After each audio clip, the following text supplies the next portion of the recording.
nibyo biravugwa ariko se byose tubifate nk'ukuri. Ijambo ni iryanyu, nimwinigure musobanuze musesengure ariko mudasesereza. Imbuto ni amafaranga 350 ku kilo kimwe. Tuvuge n'ibyiza bibera abandi urugero, n'ibibazo tubyature dufatanye kubivugutira umuti muri wa mujyi umwe wo kwishakamo ibisubizo.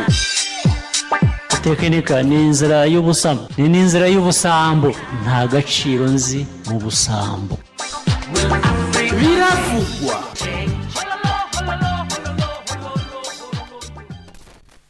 Aramutse neza rero bakunzi ba radio ndetse na televiziyo Isango Star, twizere ko mukomeje kugira igitondo cyiza ku munsi wa mbere w'icyumweru, ubwo tunizera yuko kandi mwagize pasika nziza muri rusange. Turaje kugira ngo tubane namwe mu kiganiro biravugwa, umaze kubimenyera ni buri munsi kuva ku munsi wa mbere w'icyumweru yewe kugera ku munsi wa gatandatu w'icyumweru, aho ku munsi wa gatandatu tubasubiriza mu kimwe mu biganiro twarakoze muri iki cyumweru cyose. Ndizera ko rero mufite cyangwa se mukomeje kugira ibihe byiza irya no hino aho muherereye. Ndaje ndetse ari kumwe n'agenzi wanjye Emma Bruno Bonyuwera kugira ngo tubane muri kiganiro nkuko bisanzwe. Ndi Cedric Shimwa Yesu. Bruno waramutse? Naramusinze Cedric, nawe umeze neza? Nta kibazo na gito. Nawe dukurikiye twizere ko bameze neza, no kuvuga hirya no hino mu gihugu aho muri mukomeze mugubwe neza. Ni cyumweru navuga niho wa mbere ku kwezi kwa kane, ariko kandi ni cyumweru tuzatangiramo n'ibihe byo kwibuka jenoside yakorewe abatutsi mu 1994. Navuga ni cyumweru dutangiye, ariko kandi tugomba no kwiga uburyo tuzakibamo. Bamvuze kwiga, navuga ni ubwa kabiri tugiye kwibuka tunubahiriza ingamba n'amabwiriza yashyizweho kwirinda rya coronavirus. Ni ibihe bitorohera bamwe, ariko kandi biba bikwiye kandi bigomba gukorwa. Ni nibihe kandi turimo harimo n'ikingira, turimo gukingira, ariko harimo gukingira doze ya kabiri kubafashe iya mbere y'urukingo rwa Pfizer. Navuga ni n'ubundi ni ibihe byo kwirinda no guhangana n'iki cyorezo muri rusange. Yego nibyo cyane ngira ngo unabikomoje, ariko n'ubundi n'ejo hari kuri Pasika ya minsi mikuru. Muravuga ati wa mugani impamvu wenda Pasika muratanitekerezaho cyane, twagombaga ko turi kwirinda. Yego nta birori byemewe, nta makoraniro, arabasharinga bavuga bati n'abantu basangiriye mu buryo bw'ikoranabuhanga. Yego ariko ntihaburamo n'abantu bamwe na bamwe bisha amabwiriza bagaterana, ariko ntabwo ari ibintu byiza. Hari n'ibihugu usibye no mu Rwanda gusa, nko mu Bufaransa bo bari muri lockdown. Yego mu Butaliyani bari bakizeho lockdown ya Pasika y'iminsi 3. Mu gihugu cy'abaturanyi cya Tanzania wenda bo si coronavirus, ariko bari bakizeho ibihe bidasanzwe kugira ngo abantu baze kwirinda ibyo birori, kuko bo bari muri ya minsi 21 yo kwibuka aho zari umukuru w'igihugu cyabo Dr. Magufuli. Yego n'ubundi si mu Rwanda gusa, mu isi yose iyi Pasika yabaye mu bihe bidasanzwe. Yabaye mu bihe bidasanzwe. Tuba tugomba kwigaruka kubona cyane ko nayo ari kimwe mu byaranze weekend. Uyu munsi hari se ikiruhuko? Uyu munsi ni konji, ejo bagasubira ku kazi, ejo bundi kongera ikaba konji. Turi mu bihe bya konji ku bantu babasha gufata konje, ariko nyine n'ubundi ni ukuruhuka twirinda amakoraniro. Ariko ikindi kintu kirimo mbona gikomeye cyane muri iyi Cedric, niba uri kureba imibare y'ubwandu uri kubona ko ikabije kongera kwiyongera. Nibyo n'ubundi nabyo twavuze tuti ni nka update turi buze gutanga. Nari mu mbire ndavuga niko se niba ari kwenda hari impande zimwe na zimwe bitewe n'impamvu runaka umuntu agenda wenda niba ari ibyo n'urugero nshaka kubwira, niba ari ibyo umuntu yakurikiranaga, hari nk'uburyo abantu buri gihe twaraga tureba ino urupapuro bahora basohora ruriho abanduye abakize imibare, ariko ubundi hari uko baragutekerezwa ko se umuntu narakingiwe covid barayakiriye. Ntago nyine ngiye ku bwanjye ntago nari nkireba cyane meze gute update ziri gusohoka wenda kubanduye. Niyo warebaga wabonaga abanduye n'abakira bijya kungana, cyangwa gasanga abanduye abakira babaye benshi kuruta abanduye. Ariko ubu ngubu biratangaje kubona abantu 239 baraye banduye mu gihe hakize 47 gusa. 239. Wenda mu minsi ishize handuraga abantu 140 n'urugero, hagakira 110, ukabona ko bisa nk'ibariza kangahe. Ubundi covid mu Rwanda ahantu njya nyitinyira, iyo imibare itangiye kwinjira muri 200 burya bari ikibazo. Byatumbagiye cyane. Erega nk'ubu nk'ibi nkubwiye ushobora gusanga hari abantu benshi bari busy cyane wenda nabo bagiye mu bindi bamaze kwakira nyine ko covid irahari kandi urukingo rwatangiye kuboneka, zatangiye no guterwa mu Rwanda, ariko wenda nubwo zikiri nke ugasanga wenda byamaze kujya mu buzima bw'abanyarwanda bumva ko nyine icyorezo kirahari kigomba kwirindwa, agomba gukurikizwa ayo mabwiriza yego, ariko gukurikirana za update zindi yaba ari izi nzego z'ubuzima zigenda zitanga ugasanga muri iyi minsi ntabwo abantu bakibikurikira cyane. Noneho niba imibare itangiye kuzamuka muri 200 gutya, n'ikintu gitangaje imibare myinshi urebye urasanga iri mu gace kamwe, iri mu ntara y'amajyepfo, nubwo wenda bashyizeho gahunda yo gutaha yo kuba bageze mu rugo saa moya, ariko navuga ntabwo bihagije kuko urebye nk'uturere twa mbere ufashe Huye, Gisagara, Ruhango, Nyaruguru, Nyanza, uturere dutanu twa mbere twose n'utwo mu ntara y'amajyepfo, ukabona Huye ejo handi abantu 90, Gisagara 75, wagera muri Nyaruguru 18, ariko Ruhango handuye 23, Nyanza handura 8. Urumva abantu 90-75 n'abantu benshi Cedric, ni benshi kandi wa mugani mu gace kamwe mu majyepfo, niho hantu hita uvugira uti se nta majyepfo kwibaza nabwo ndabana se wenda nuko biya bice byo mu majyepfo ari gupima bishobora kuba bitarabaga ku rwego rurimo imbaraga nyinshi kugira ngo wenda nk'abantu benshi abantu bashe kubona ko icyo cyorezo gihari hariya kiriyo. bashobora kuba barapimaga ahubwo nta bwandu bwinshi cyane bwari buri, kuko twagiye tubona hari imibare y'abantu banduye ariko bidakabije cyane, ariko nk'ubu urebye mu karere ka Huye hari kwandura abantu benshi, mu karere ka Gisagara birasimburana, sinzi turere tunegeranye ugakomereza muri Ruhango, Nyanza wo hafi n'inzira imwe n'ubundi n'inzira imwe. Mbere bigeze kuvuga yuko nko mu karere ka Huye cyabiteraga hanini ari abantu basangagamo ubwandu, ariko bamubwira ngo genda ugume mu rugo, genda witwarike, wirinde, ibyo ngibyo ntabyumve, agatahitira ku gasoko, agataha ajya abandi bari barimo basoma kamwe, ugasanga ntabwo yibuka yuko uwo muntu bamusanzemo icyorezo agomba kwishyira mu kato.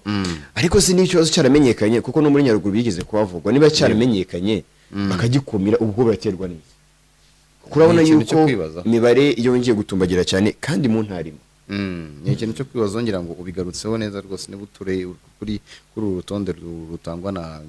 Minisiteri ya RBC ndetse na Minisiteri y'Ubuzima, ubwo rwasohotse ku munsi w'ejo tariki 9 y'ukwezi kwa 4, urebye uturere dutanu twa mbere wa mugani two mu ntara imwe, two mu ntara y'amajyepfo, tuvuga uti bishoboke ko we niba ari ukujya gupima wenda batangiye gukora akabona ko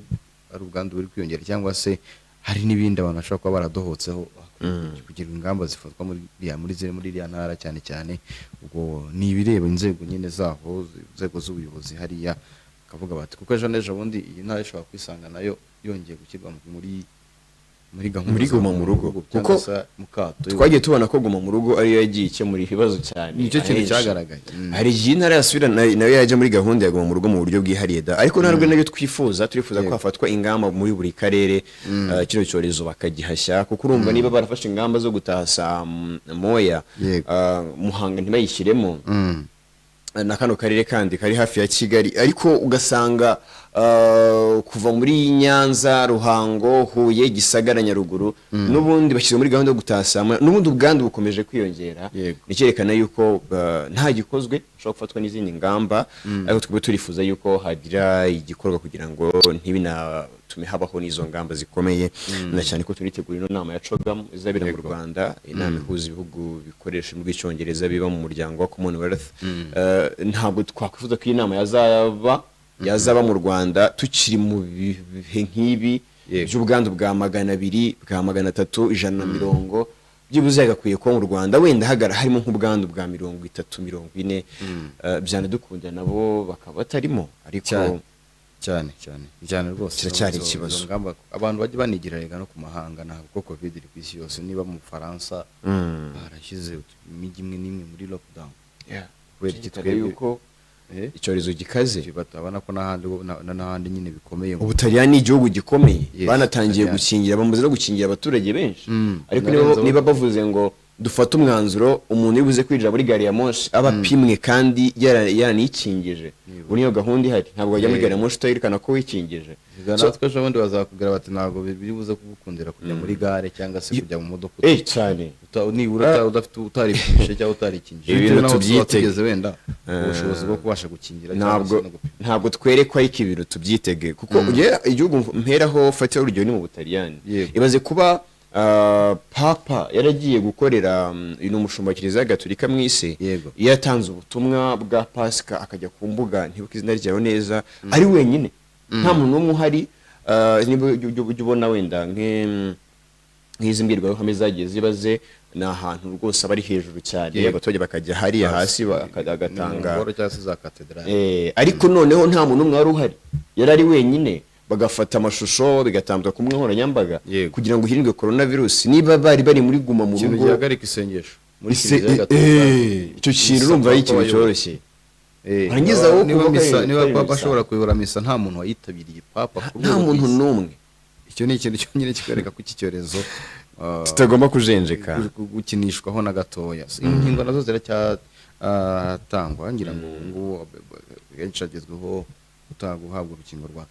rwa kabiri abantu bakingiye urukingo rwa bwoko bwa Pfizer barimo guhabwa dozi ya kabiri byatangiye ku gatanu tariki 2 bizarangira tariki 21 abantu bose bahawe message n'abatarazihabwa ni vuba abakingiwe Pfizer ariko iyo tuvuze gutya abantu benshi batazi bwoko bw'urukingo bakingiwe ariko hari icyo akora nibyo ndabyumva kuko ngewe nanjye abantu nikingirije abantu benshi twagiye dusohoka vuga ati atazi wenda n'urukingo yatewe cyangwa n'iki ariko naje gusanga hari uburyo byakozwemo bigendanye n'amasite abantu babaga bari gukingirirwaho ni ukuvuga ngo niba warikingirije kuri site runaka birazwi neza ko watewe y'uru rukingo yego ku buryo no kuguha mesaje ushobora kuguha ukazaza babizi neza ko watewe urunguru kubera agapima kawe baba barimo barabiye kubera cyane n'imyirondoro yawe hariya hasi yafishije uwuzuzaga hasi hari yanditse ubwoko bw'urukingo ahubwo hari ikibazo ariko ikintu cyitwa contact n'uburyo ahubwo mbona abantu bazabasha kumenyekanishirizwa cyane mu itangazamakuru buriya hari abantu batanga nimero ariko kugira ngo ibeho abashe kubona message bari mu ugasanga ni ikindi kibazo akaba atabona message ko bamubwiye bati doze yawe ya kabiri uzayifata ku itariki zinizo uzayifata ariko nyine umva hakajyayo n'uburyo kandi ibyo byagiyeho kugira ngo n'ubundi hajyeho bake bagabanye ubwinshi bw'abantu bagomba guhurira aho hantu n'ubundi bo gufatira nyine umva hakajyayo n'uburyo bwo kubahamagara ugakonfirma neza ko kuko mwavuganye ngo niba telefone yanjye wenda ifitwe n'umwana ukoriza message agahita yisiba nabyo birashoboka harimo impamvu nyinshi cyane zishobora gutuma abantu batabona message kandi pe ni n'ibintu ngiye mbona bizagaragara mu gihe doze ya kabiri itangiye gutangwa cyane cyane ku rukingo muri ariya matariki twazegera nka minisante tukabaza niba koko abantu bose barabashije gufata doze ya kabiri nk'uko byari bigenwe nta mbogamizi zabayemo ariko hari nk'umuntu rwose utazi urukingo yakingiwe akahita avuga ati ko batangiye gukingira doze ya kabiri none arikingije ya mbere kandi twese batubwiraga ko tuzasubira nyuma y'ukwezi byaje kumenyekana yuko abafashe urukingo rwa AstraZeneca ari hagati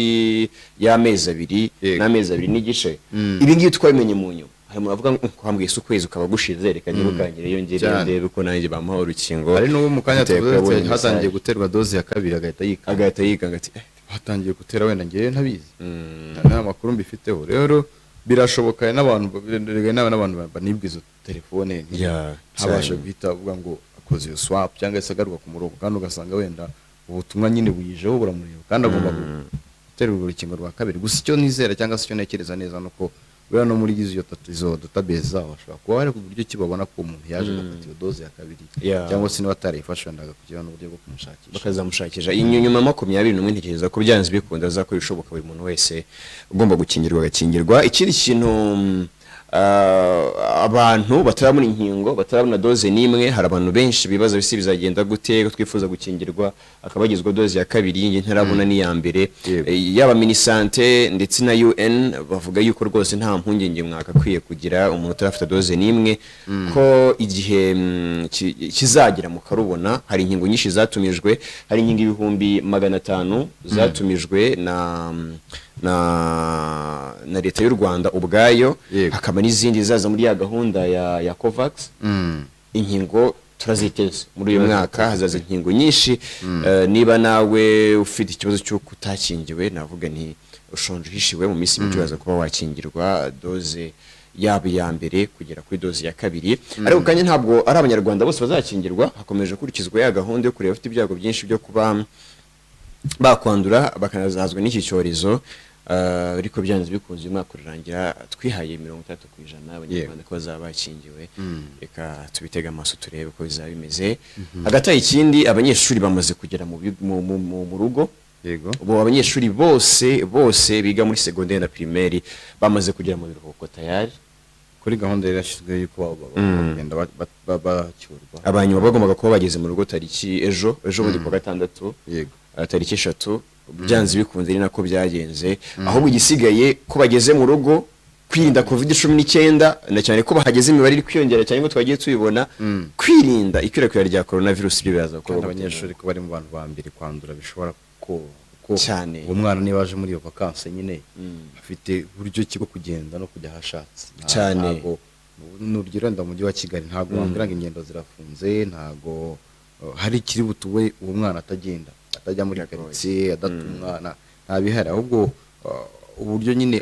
n'ababyeyi ubwabo bagomba kugira uruhare rwa mbere mu kumvisha abana babo niba ari no gutumwa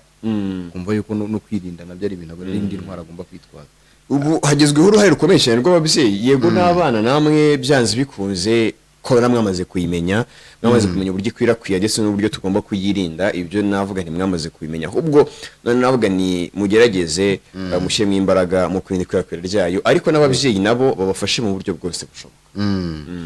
nuko nguko rero urumva ko twagiye tugaruka cyane ku ijambo covid twagiye tugaruka cyane ku mibare n'ibindi bumvikane ko uyu munsi n'ubundi cyo tuza kuba turebaho mu ngingo yacu uyu munsi n'ubundi ntabwo iri buze kuza kujya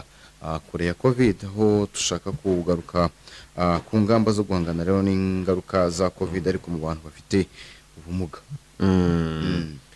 hagiye twagiye tubona yuko hari byinshi byagiye bibagora byereka mu kwirinda ikwirakwira ry'iki cyorezo ariko se biri gukorwa gute na cyane yuko hashize umwaka urenga iyi virus igeze mu Rwanda byanze bikunze n'ibibazo byagiye bigaragara hari uburyo byashakiwe ibisubizo ariko ubu ngubu umuntu ufite ubumuga arimo kwirinda no kurinda gute ikwirakwira ry'iki cyorezo icyo ni ikintu cyo kwibazaho kandi ni ikintu amugani cy'ingenzi kuko Bruno urabizi yuko mu bantu twagiye tubona wenda bashobora kuba bagirwaho ingaruka zikomeye na covid-19 bagiye tubona abantu wenda bashobora kuba bafite ubwo bushobozi buke bati niba ari bya bihe wenda bya lockdown bikaba bizwi ko wenda kubona icyo afungura ku munsi ari ikibazo gikomeye hanyuma bafite ubumuga nabo twigeze gusa nk'ababakomoza tweze kujya gusa nk'ababacaho mu minsi yashize ariko nanone ugasanga hari bimwe mu biza cyangwa se mu bishobora kuba byabagiraho ingaruka ariko kubera ko nyine hari buryo ki wenda bo ubwabo batasinzi niba ndibubyite ngo gutekerezwaho kwabo nabyo bikaza nyuma twigeze kubona nk'ibi bigendanye no gushyirwaho kw'inkarabiro ko abantu bakaraba kugira ngo birinde rimwe na rimwe ugasanga nyine uburyo bufasha umuntu ufite ubumuga kuhagera cyangwa se no kubasha kuhakarabira neza uko bikwiriye biragora byoroshye ukabona nyine donc bigendanye n'ubumuga umuntu afite akaba hari ibishobora kuba byamugora kugira ngo abashe kubahiriza neza aya mabwiriza aba yashyizwe mu kurwanya covid-19 aha rero bikaba ibintu bikomeye bikaba ikintu gikomeye kuri uwo muturage kuri uwo muvandimwe aho ari rimwe na rimwe ugasanga nta n'afite ari bubarize cyangwa se n'uwo afite ari bubaze kandi nawe ntacyo wenda ari buze kuza guhindura kuri ibyo nta bundi buryo afite aza kuza kumufashamo ariko ugasanga iyo haramutse hakozwe nyine ubwo buvugizi hagarutse kuri icyo ngicyo cyane cyane bafite n'inzego zibavugira hari icyahinduka byanakozwe ubuvugizi bwarakozwe kuri ubwo bukarabiro hamwe na hamwe hatari henshi kuko ntabwo ari henshi nagiye mbibona hajya hashyirwaho ubukarabiro bwaza kuborohereza ariko za handi ho bimeze bite ese iki kibazo bamwe n'icyarakemutse ese n'ibindi bibazo bitandukanye byari bihari byagaragaye mu ntangiriro z'iki cyorezo n'amabwiriza yo kwirinda ikwirakwira ryacyo ko hashize umwaka urenga ubu byaba byarakemutse cyangwa hari ibibazo bitandukanye kirimo kubabangamira by'umwihariko mu guhangana n'ikwirakwira ry'iyi virusi ni byinshi tugiye kuba tugarukaho ariko binajyanye by'umwihariko no kurebera hamwe ese mu bafite ubumuga ni gute bari kwirinda ikwirakwira ry'iki cyorezo na cyane ko ari bamwe mu bagomba no kurindwa cyane kuruta n'abandi twabonye ko iyo gisanze umuntu afite ibindi bibazo by'umubiri bitandukanye kimuzahaza kurushaho urumva yuko ari bamwe mu bakwiye kwitabwaho cyane ubu byifashe gute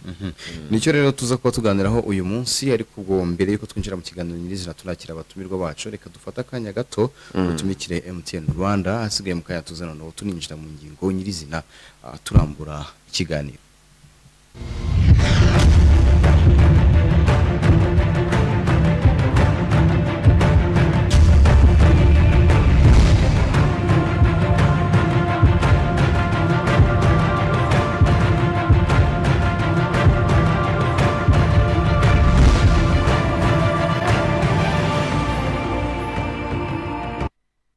Iki maze aremera ibaze sha Hoya nanjye nuko ibaze yabagira ibintu bikikora.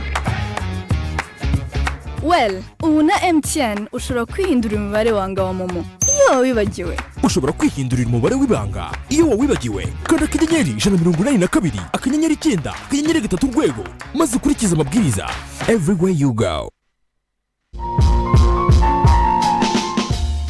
Ikaze ku murongo 845, uburyo bworoshye bwo kubona amakuru ukeneye. Uhamagariye ubuntu kumva amakuru ya buri munsi, kanda gatatu. Ntugacikwe n'amakuru ya Isango Star. Fata telefone yawe uhamagare ku 845 ku murongo wa MTN, ukurikiza amabwiriza, ubundi wumva amakuru yacu buri munsi. Kumva amakuru mugezweho na radio Isango Star, kanda rimwe. Iyi serivisi ni ubuntu, ntiwite ku kuba nta interineti cyangwa amafaranga yo guhamagara ufite muri telefoni yawe. Isango Star, inyenyeri imurikira rubanda.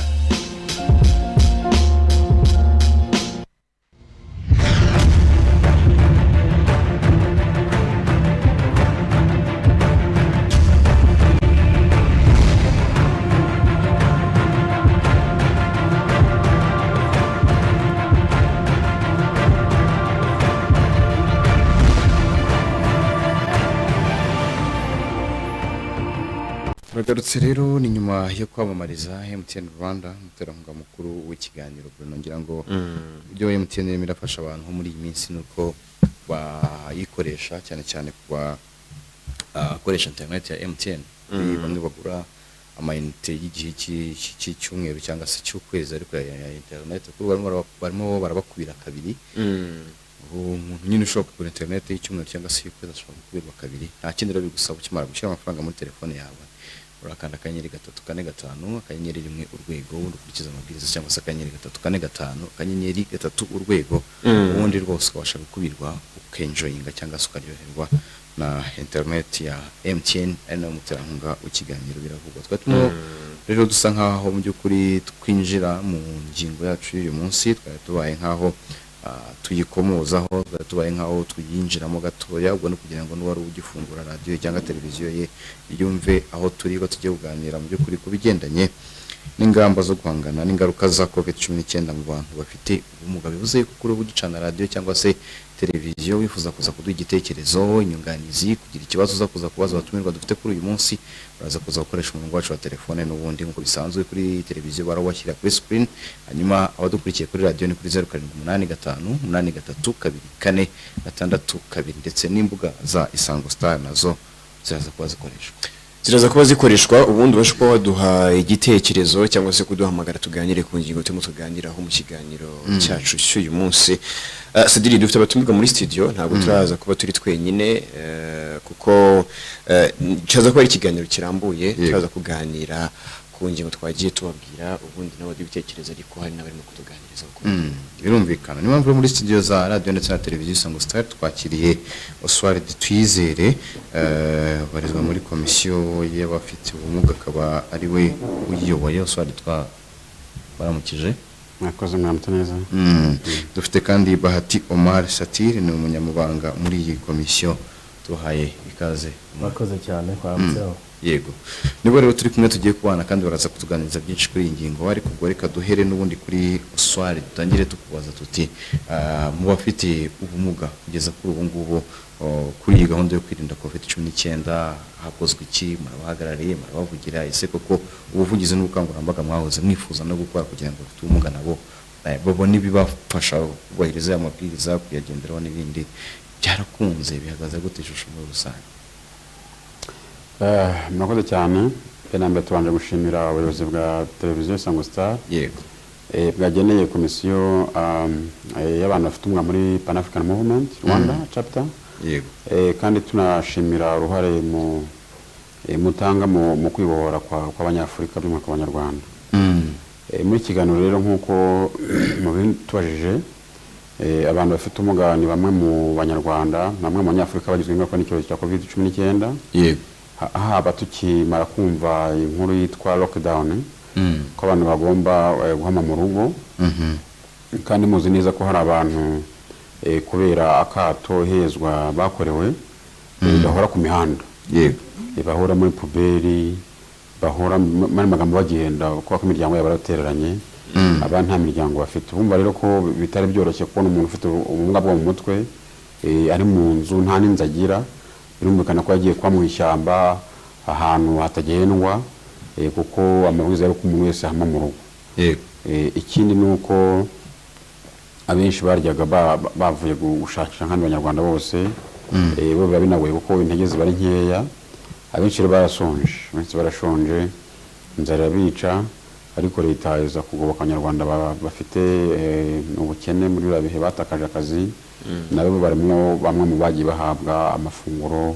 n'ibindi batunga. Yego. Ikindi nuko uburyo bwo kugeza amakuru ku baturarwanda kubera kino cyorezo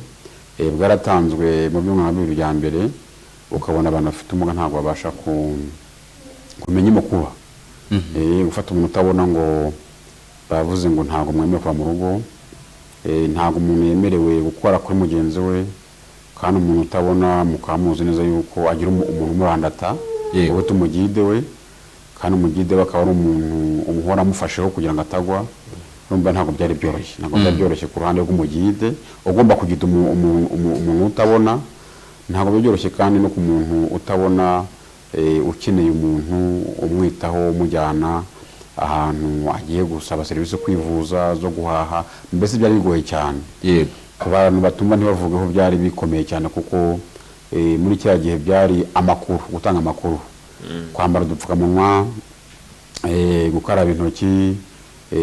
kwirinda guhana intera. Ibi byose ntabwo ari bazi aho ibintu biva naho bigana, kuko yuko icyambere ni amakuru. Byumvikana yuko kwambara mask kuri bo ntabwo biba byoroshye kuko baba bakeneye ko babwira bakureba uvuga n'umunwa. Umva rero abantu bagahura bati byakomeye, abantu bari mu ngo mugerageze mutanga intera. Amaradiyo agenda avuga mu mujyi wose, avuga mu turere twose, kwirinda coronavirus no kwambara agapfukamunwa ntabwo babyumva, no kukaraba ntabyo bumva, kandi mu by'ukuri n'abari abanyarwanda bakwirinda kandi bagirwa ikibazo cya coronavirus. So abandi rero ni abantu bagiye bagirwaho ingaruka no guta akazi.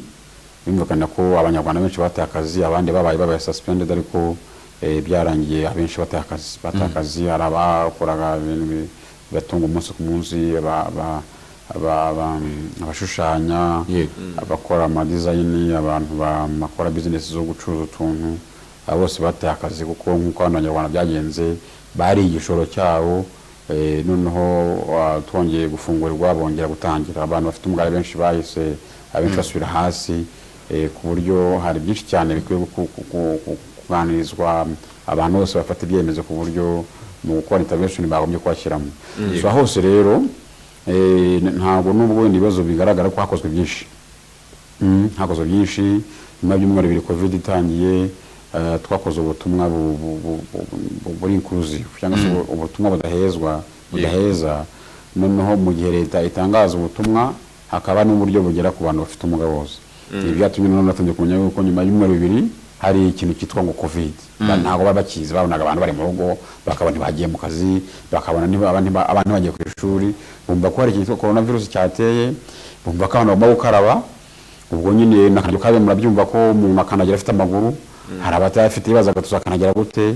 abatabona yumva ko ngo ahantu hagizwe ngo aho abantu bakarabira bakaba tuzahamenya gute, se ni hehe ubundi ubwo mu isi y'inyegereye ubwo ni hehe, ngo yanyura muri gare kumva ngo nanyure hariya ntabwo habona. Abandi bati umuntu utabona nahame mu rugo ko umuntu yemeye gukora ku mugenzi we. Tubabwira yuko burya umuntu ijisho ry'umuntu utabona n'umugide we ko agomba kuba afite wenda wa muti wica iyo coronavirus, none akabasha kumutwara akajya kwivuza, akajya guhaha n'ibindi. hanyuma tugerageza kugeza ubufasha ku bantu batishoboye biciye mu bafatanyabikorwa bacu. Hari abagiye batanga amafaranga kuri mobile money z'abantu basanzwe bakorana na mugenzi wacu. Hari ibyo bagiye bakora ku buryo nk'urubyiruko rufite umugari bagiye bakoramo mu bigo byita ku bana bafite umugari, ibiryo twagiye twoherezamo kugira ngo bifashe abana basigaye mu bigo batabashije kubona uko bajya mu miryango bitewe n'uko byabaye bitunguranye. Abana babuze amatike bahama mu bigo, bituma tubashyira ibyo kurya, tubashyira hand sanitizers n'ibikoresho by'isuku ku buryo aho twagerageje kubifatira twagize ibyo dukora. Murakoze cyane. Murakoze. Ni ishusho nyine ngomba yuko ntabwo byari byoroshye, ariko washize igihe cy'umwaka cyo cyorezo kigeze mu Rwanda. Bwana Bahati, ubu ngubu ni iyihe shusho ihari kano kanya kugeza amagingo aya ku bijyanye no kwirinda COVID-19 n'imibereho muri rusange bafite ubumuga muri Murakoze cyane. Ishusho ihari yo muri rusange ni uko abanyarwanda bafite ubumuga bamaze kubona ko COVID ihari. Wenda nk'uko mugenzi wanjye yavuze bigitangira koko nk'uko abanyarwanda benshi banatinze no kwemera ko na COVID ntari kubera ko batayibonaga. Hari byinshi byavuzwe kuyitiranya na gripe, kuvuga imiti myinshi itandukanye ngo yakoreshwa mu kwirwanya. Ariko noneho yageze mu Rwanda bafite ubumuga harimo abayanduye nk'abandi banyarwanda bose. Ubwo ibyo byabishijeho kwemeza abanyarwanda bafite ubumuga yuko COVID hari kandi tugomba kuyirinda. Ikindi ngira ngo cyanagaragaye nuko ibyo twakora byose nk'abanyarwanda mu kwirinda COVID-19 ishusho hari nuko buri muntu wese agomba kwibonamo. So twe nituyirinda abantu badafite ubumuga, abafite ubumuga igakomeza kubagumamo bazatwanduza. Cyane ko COVID ntabwo irobanura, ntireba ngo uri mu rugo. Nk'uko mugenzi wawe nabivuze nuko hari ibibazo byinshi noneho byagiye bigaragara bishingiye ko amakuru yabaye make, biba ngombwa ko abantu bashyiraho uburyo bunarambye butuma abantu bakomeza guhanahana amakuru. Ibi tubibona cyane cyane nk'uko mu biganiro bitandukanye bitegurwa hirya no hino muri izi programme zashyizweho zo gutekereza ku banyarwanda bakeneye kugobokwa. Hari task force yashizweho usanga noneho hibutswe ko n'abantu bafite ubumuga bagomba kuza muri izo task force kugira ngo hatagira ucikanwa. Ariko nanone byongeye kutwibutsa ko imyigire y'abana bafite ubumuga igomba kwitabwaho, cyane ko ku ishuri igihe bamaze umwaka wose batiga hari ibibazo byinshi byagaragaye biri mu miryango kuri ba bana bafite ubumuga. Kuko n'ubusanzwe ntaze nk'urugero nk'abana bafite ubumuga uyu munsi harimo abisanzura nuko bari ku ishuri bitewe n'akato n'ihezwa bakorerwa mu imiryango imwe n'imwe itarasobanukirwa n'uburenganzira bw'umuntu ufite ubumuga. Umva noneho kumara umwaka wose uri mu rugo, reka nkoreshe mvuga ikunze gukoreshwa ni umusaraba. Bikanongeraho yuko na wa mwana mu rugo iwabo atisanzuye bitewe n'ibikorwa remezo, ni inzu wenda ntoya, ni ibikorwa remezo bidashobora kugeraho. Bamuhaye igare wenda ari ku ishuri, none ibigo birafunze, agomba gutaha, igare azasiga ku ikaritsiye ku muhanda, n'ubundi akambe agiye mu rugo yicare mu mwanya umwe kugeza igihe azasohoka muri urwo rugo. So iyo ni ishusho ihari. Amahirwe nuko amashuri yanafunguye, abana basubiye ku ishuri, ariko nanone hari ikindi byahungabanyije ku bana. Harimo nk'abajyaga babona nk'ubufasha bwa physio kugorora ingingo babona ku mashuri bihoraho, bituma wa mwana niba wenda yaragiye ku ishuri adashobora kugenda, ariko umwaka amaze ku ishuri ashobora gutera intambwe asubira mu rugo mu mwanya umwe, byasubiye inyuma. Ikindi mugenzi wanjye bikomojeho ku murimo, byongeye kutwibutsa ko mu by'ukuri umurimo ku bantu bafite ubumuga aracyari ikibazo bitewe n'ubwoko bw'akazi abantu bakora. Ni bake cyane bari mu kazi, tuvuga akazi ka buri kwezi, kazi gahemba, wenda ubwo ni formal employment, ni bake cyane. Bamwe bari muri ya mirimo mito uyu munsi bongeye gusubira inyuma, bituma yaba ari leta n'abafatanyabikorwa hongera gutekerezwa ku ngamba zo kuzahura bwa bukungu bw'abantu bafite ubumuga, ariko twubakiye n'ubundi ku bibazo byavutse, cyane ko hari n'abagiye bakora ubushakashatsi bigomba kuba byatekerezwaho. Hanyuma ku buzima ho, ubuzima ngira ngo uyu munsi yaba ari aho tujya kwivuza, yaba ari imiti abantu bakoresha, kubera inzitizi zagiye zigaragaramo uyu munsi hari abantu bagiye bagira amarandevu yo kujya kwivuza ariko kubera no guma mu karere guma mu rugo bakikirije niba wenda ikibazo cyari gukemuka amezi 2 uyu munsi birasaba byinshi birenze gusa ntabwo abantu bafite umugabo ari bonyine ngira ngo twaranabibonye yaba ari amakuru yatanzwe yaba ari leta kuzirikana abafite ubumuga yaba ari kubafatanyabikorwa yaba ari kugena ibikorwa byihariye ngira ngo muri covid naho byanagaragariye ko abantu bagomba gukorana nta n'umusigaye inyuma murakoze kumvikana hanyuma ko hari ingeri zitandukanye z'abafite ubumuga mwagiye mutubwira mu by'ukuri byagiye bigorana cyane oswari kuba bagira ibyo bamenya bagira amakuru bahabwa afite ubumuga bwo kutumva afite ubumuga bwo kutabona kandi wenda akeneye kumva ayo makuru akeneye kumenya ko aza kuza kubahiriza ingamba mu kwirinda no kurinda abandi covid icyo gihe nka komisiyo muhagarariye hari ikindi igeze gukora kindi kirenzeho cyo kugira ngo nabo ngabo bafite ubumuga bwihariye babashe kugira nubwo bitaba uburyo kubafasha mu buryo wenda bw'imibereho ariko mu buryo bw'amakuru no kuyamenya no kumenya ibihari. Murakoze cyane ngira ngo abantu mwabasha gukurikira amatangazo yatangwaga muri covid guhera mu tariki ya mbere z'ukwa kane kuzamura yego twatangiye kubona amatangazo arimo abasemura abasemura mu rw'amarenga usanga arimo namwe rero byaravuye ku buvugizi twakoze tuti urabona n'ikibazo cy'isi cy'u Rwanda hari abanyarwanda benshi abanyafurika bafite ikibazo cyo kutumva irimo kuba turasaba yuko mwagerageza mugakora ku buryo mbese amakuru mu gutangwa agera kuri bose ntahezwa byarakozwe rero kandi twabizemo uruhare yego kuko usanga hari nka NCPD hari umusemuzi yatanze kabisa ku buryo yakomeje gusemura ibiganiro byinshi binyura kuri televiziyo n'amaradiyo atandukanye n'amateleviziyo atandukanye cyane kimwe icya kabiri ni uko uburyo bwo gukora ibiganiro twakoze ibiganiro byinshi cyane byihariye ku bafite ubumuga yaba ibiganiro bikozwe na NCPD bikozwe n'imiryango itari ya leta y'abafite ubumuga yaba ibiganiro by'amateleviziyo atandukanye ku buryo buri wese yabigize ibye kumenyekanisha ikibazo gihari. Ikindi ni uko muri Pan African Movement twakoze ikiganiro live dukoresheje uburyo bw'ikoranabuhanga yego tumenyesha abanyamuryango ba PAM muri komisiyo y'abafite ubumuga uko icyorezo gihagaze tubabwira uko bagomba kwitonda bakubahiriza amabwiriza leta yashyizeho yo kwirinda kandi tubabwira ko bagomba gukomera yego buriya mu bihe by'amage habakwiye abantu bahumuriza abandi kuko gucika intege gutenebuka buri wese bimuha bitewe n'ukuntu asanzwe ahagaze so tubifatira aho ngaho ubona yuko hari twakoze ariko yaba n'amatangazo yamamaza mwagiye mubona ko hari ukuntu twagaragaza yuko mu bikorwa byose agomba kugaragazamo umwihariko ufite ubumuga muri rwa rubyiruko rw'abakorerabushake twagejeje kubegera tubabwira tuti mu gihe muyobora abantu hari abafite ubumuga bwo kutabona n'ubu yaba akanuye nk'umugenzi wanjye umurebye ushobora kubona ko wenda nta kibazo afite ariko akenera abafite inkoni yera nimuyobora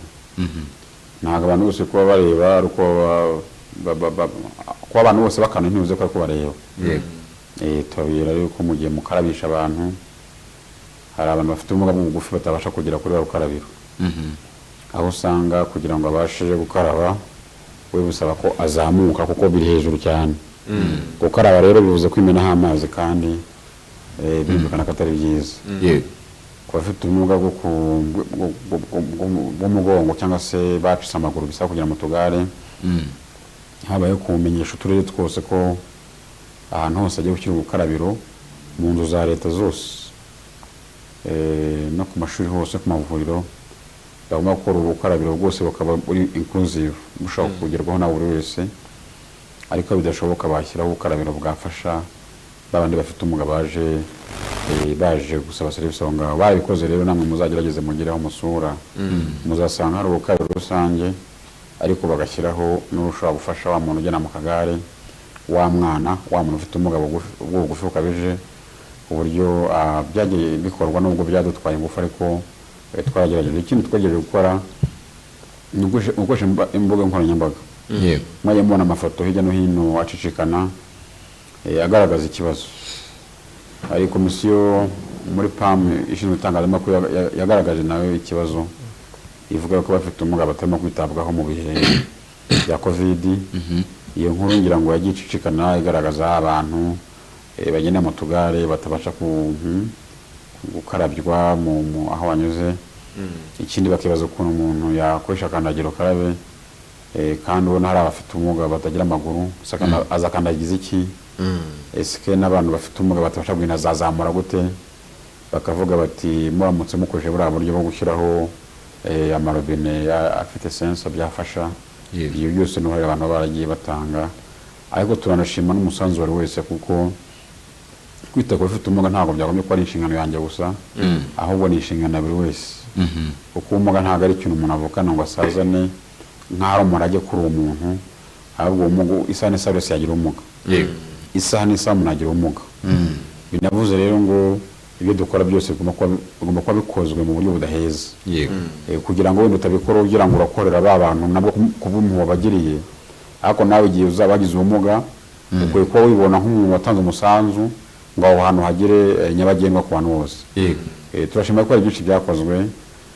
nk'uko umunyarwanda yabivuze hari abantu bagiye bagaragaza ko banduye cyangwa se bahuye n'abanduye ugasanga biragoye ariko twagiye tubaba bugufi ku buryo n'ahantu twagiye dutanga amagare yo kuzafasha umuntu afite ubumuga waje agaragazaho ubwandu ayo magare twagiye nk'uko bivuze dufatanya n'abafatanyabikorwa bagashyira kuri ziriya site zakiriweho abarwayi barwaye cyangwa se bakekwaho uburwayi tukashyira amagare azafasha abafite ubumuga kuko baramutse bamujyana mu igare rye n'ubundi mwabonye ko iyo hagaragaye icyorezo cyangwa se uburwayi bafataga inzu yose bagafata imodoka yose bakayidezinfekita cyangwa se bakayisukura nyuma ku igare ntibabifata ngo rishyemo amazi cyangwa se umuti kandi ubwabyo ari aluminium icyo twavugaga nuko twavuga tuti umuntu agaragarwaho uburwayi aze kwa muganga bamufashe bamutege muri igare rishyashya turashimira abantu bose bagizemo hari kandi byatanze umusaruro murakoze murakoze cyane bwana Oswald hanyuma tugarutse ku bijyanye n'ingingo yo kwiga bwana Bahati watuye ko byagaragaye ko hari abana bagiye batotezwa mu miryango bitewe nuko iyo miryango yabo ifata abafite ubwo bumuga abo bana bafite hanyuma ku bijyanye no kwiga byanze bikunze ashobora kuba hari nk'abana bataye ishuri kubera impamvu zimwe cyangwa izindi muri babandi bafite ubumuga bihagaze gute nyuma y'uko basubiye ku ishuri imwe hari igenzura wenda ryaba ryarakoze ngo barebe niba babana kuko barasubiye ku ishuri bose murakoze cyane ngira ngo itotezwa ry'abana bafite ubumuga ryo riri mu mateka niyo uganire n'abantu bakuze babize bagiye bahura n'itotezwa cyangwa ihohoterwa mu buryo bumwe cyangwa ubundi mu miryango kenshi biterwa n'imyumvire n'imitekerereze rimwe na rimwe no kuba uwo muryango ubona ntacyo wa muntu azawumarira kugira ngo uyu munsi hari intambwe yakozwe yatewe umwana wese agomba kujya ku ishuri tunabishimira abayobozi b'inzego z'ibanze yuko aho bigaragara ko abana batiga hari abagomba kwibazwa haba harimo abashinzwe uburezi ba gitifu n'ababyeyi nyirizina nibura mu mashuri twagezemo nk'aho dukunze gukorera umunsi ku wundi hari uburyo twashyizeho bwatumye abana batava mu ishuri ubwo buryo ni uburyo buciye mu bufashamyumvire ubwo ni mu muryango wa Uwezo guhorera by'umwihariko ubwo hari n'abandi bafatanyabikorwa bafite porogaramu nk'izo ubufashamyumvire icyo twari dufite by'umwihariko ni ugukurikirana bariya bana mu ngo nubwo hari guma mu rugo tutemerewe kujya aho tujya twese tugomba kwirinda ariko tukarinda n'abana ko twabanduza twe nk'abakoranabushake byite gutyo hari uburyo kuri telefone so twarabahamagaraga kenshi tukaganira n'umwana mu rugo twumve ko hari ikibazo afite yego byagaragaraga ko wa mwana ababyeyi batari bumwemerere kumuha ya telefone avugana n'abafashamyumvire bitewe n'ibyo bakekaga bashobora kuba yatangamo amakuru ibyo nabyo kesi nk'izo twarazikurikiranaga ku buryo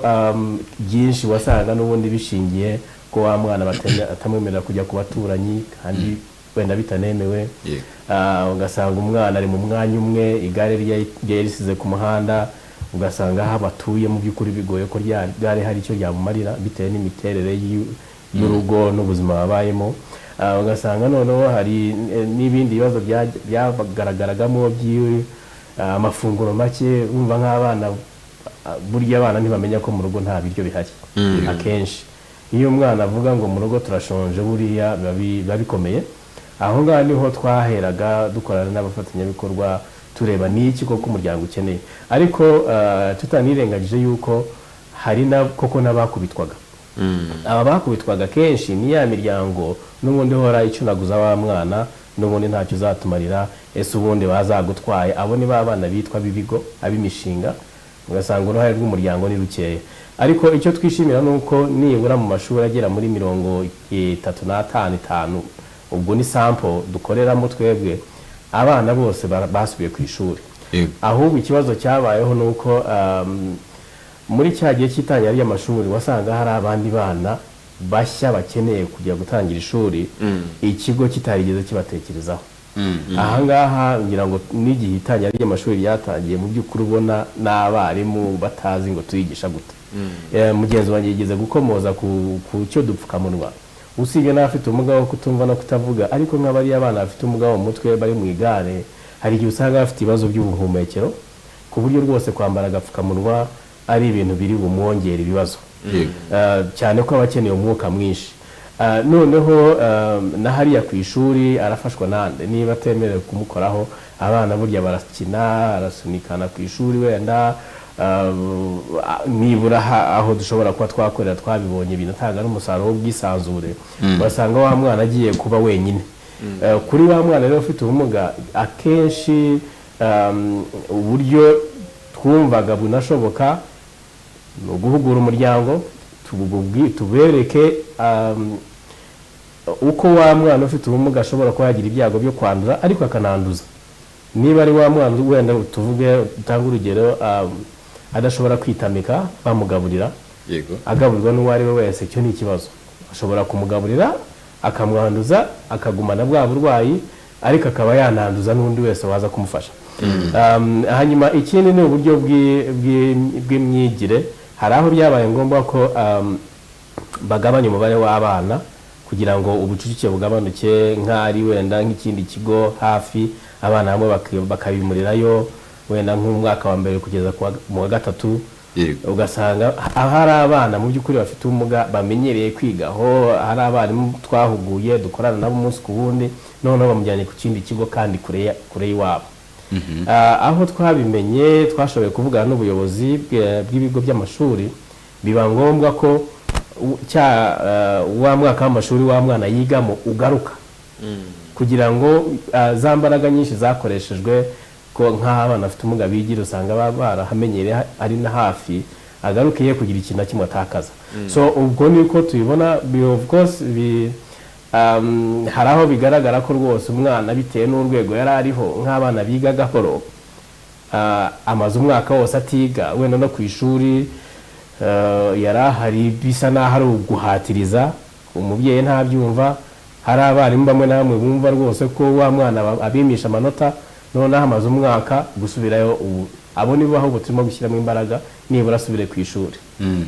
Hanyuma tugifite ijambo no mu byo wakomaje harimo ibigendanye n'imibanire mu miryango, isa nk'aho ahubwo ari nayo itiza umurindi kwa kutumva neza ko uwo mwana cyangwa se n'uwo wundi uri mu muryango afite ubwo burenganzira bwe bwo kugira icyo ajya gukora, cyangwa se no kugira ayo makuru amenya no kugira n'uburyo nawe agira uruhare mu kurinda no kwirinda covid. Si ikibazo kuri mwebwe nk'abayoboye komisiyo cyangwa se abafite umuhura no gukora ubuvugizi ku bafite ubumuga, si ikibazo kuri mwebwe kuba wa muryango shingira umuntu arimo ari waheramo ari wo utarumva neza ya makuru mukeneye ko yumva cyangwa se bwa buvugizi, siho hakomeye cyane kuruta sosiyete yatangiye kujyamo yo hanze. Niba ariko bimeze ubu harimo harakorwa iki mubona byoroshye kugira ngo noneho abo bantu nabo babashe kongera gufunguka no kumva agaciro kabo mu bana cyangwa se abo bana nabo? Murakoze cyane. Ngira ngo amateka y'abana bafite ubumuga nko muri uyu mwanya duhagazemo nka Pan African Movement buriya abanyarwanda bayasangiye n'abandi banyafurika. Ibi ni navuga ko ari ingaruka z'amateka abantu banyuzemo. Yego. Yaho umwana kera umwana yavukanaga ubumuga ntahabwe amahirwe yo kubaho. Uyu munsi umwana ubumuga yavukana ubwo ari bwo bwose afite ubwo burenganzira bwo kubaho, wenda kugeza igihe ishobora kuba ataba akiriho, ariko uwamuvutse uburenganzira bwese uyu munsi ashobora kuba hari uburyo yakurikiranwamo. Imbaraga nibyo koko zirakeneye muri wa muryango kurusha muri twebwe, ariko no kuba uyu munsi tuvuga ko abana bari ku ishuri wenda ntibiga, uyu munsi umwana hari ibyo agomba guhabwa ntabihabwa, nuko hari icyakozwe. Yego. Icyakozwe nuko abana hari abashoboye kujya ku ishuri. Abo bashoboye kujya ku ishuri biroroshye kubikurikirana ku rushuri mu rugo. Ikikorwa rero kenshi nk'ibyo dukora ntabwo ari ukujya gukemura ibibazo twe nka Pan African Movement cyangwa NCPD cyangwa Uwezo n'abandi, cyane ko bitanarambye. Hari ibibazo byinshi bibera mu rugo twe tudashobora kumenya, tukabibwirwa nuko wa mwana hari imyitwarire runaka agaragaje, tukabibwirwa nuko wamufasha myumvire niba yajyagayo 3 mu cyumweru noneho bamubujije gusubirayo kubera ko hari ibirimo kuba, tukabibwira nuko wa mwana byagaragaye ko hari ubundi bufasha akeneye kandi akeneye kuba yakorerwa ubuvugizi. Inzego z'ibanze zegereye wa muryango nizo za mbere dukorana nazo, cyane ko twe ntabwo twaturuka i Kigali ngo tujye kumenya ibibazo birimo kubera i Nyamasheke, ahubwo wa muyobozi w'umudugudu wa mukuru w'isibo niwe tuzana muri cya kibazo. Biranumvikana ko hari naho bigaragara ko harimo guhotera uburenganzira bw'umwana, bikazamo n'inzego z'umutekano, polisi. Hari benshi bagiye bafungwa nk'ababyeyi kugira ngo bibutswe inshingano zabo kuri wa mwana. Hari benshi bagiye bagawa ku mugaragaro muri za nteko z'abaturage, aho dukunze kuvugira ibibazo by'abana bafite ubumuga n'ihohoterwa bakorerwa, ku buryo ubona ko wa muryango muri rusange n'inzego z'ibanze zibegereye. Aho twabikoze twebwe ahubwo dusigara dukurikirana ubuyobozi kurusha uko twagenda gukurikirana wa muryango, kuko hari n'abinangira icyo gihe hagafatwa izindi ngamba. Wenda mugenzi wanjye hari icyo ashobora kuba yanyunganira kuri ibyo. Gusa ikiriho cyo nuko ngira ngo kimaze no kugaragara, umwana ufite ubumuga ntabwo ari umwana w'umuryango, nta n'ubwo ari n'umwana w'umushinga, si umwana wa projet. Nubwo ubwo nshyize mu dukubo hari ababyeyi bakibumva gutyo, n'umwana ubwo mvuze umuryango, simvuze umuryango avukamo. Ubu ni umwana w'umuryango nyarwanda, ni umwana w'umunyarwanda akeneye kurindwa n'amategeko, akeneye kwitabwaho nk'abandi bana. Sinzi niba hari icyo ushaka. Murakoze cyane. Bimaze kugaragara yuko umubyeyi wabyaye umwana agasanga afite ubumuga, yumva ko kugira ngo umwana azabashe kubaho neza ko ajya kuba mu kigo. Bimaze kugaragara yuko ibigo bigomba gushingwa byinshi kugira ngo bakire babana. Bimaze kugaragara yuko hari imiryango cyangwa se imishinga iza igamije gufasha abana mu bigo. Ubuyobozi bw'igihugu cyacu mu kureba kure basanze bishobora kuzateza ikibazo. Buzateza ikibazo kuko iya miryango isa mayini byo araza akabaha ibiryo, ngo akabaha amahugurwa, akabaha ingendo shuri, imyaka 3 n'itanu igasubira iwabo. Noneho bya bigo nabyo byakire babana, bizeye ko bizabona inkunga z'aba n'amahanga batari abanyafurika, ubwo babana bagahita baba ikibazo kuri cya kigo. Ugasanga abakozi bose bari barangaje ngo bakwita kuri babana babuze imishahara, bagasura mu muryango. Abashinze ibigo nabo bagasigara bari mu kaga kwita kuri babana, kuko agomba kubitaho yasubiye iwabo. Noneho wa muryango wataye umwana akamujyana mu kigo, nawo utangira guhangayika yuko umwana azicirwa n'inzara mu kigo. Ubu rero leta yatangije gahunda yo gusubiza mu miryango abana bafite ubumuga. Ni ukuvuga ngo niba ngiye nabyaye umwana ufite ubumuga, mbere yo kumva ko ari umwana w'ikigo,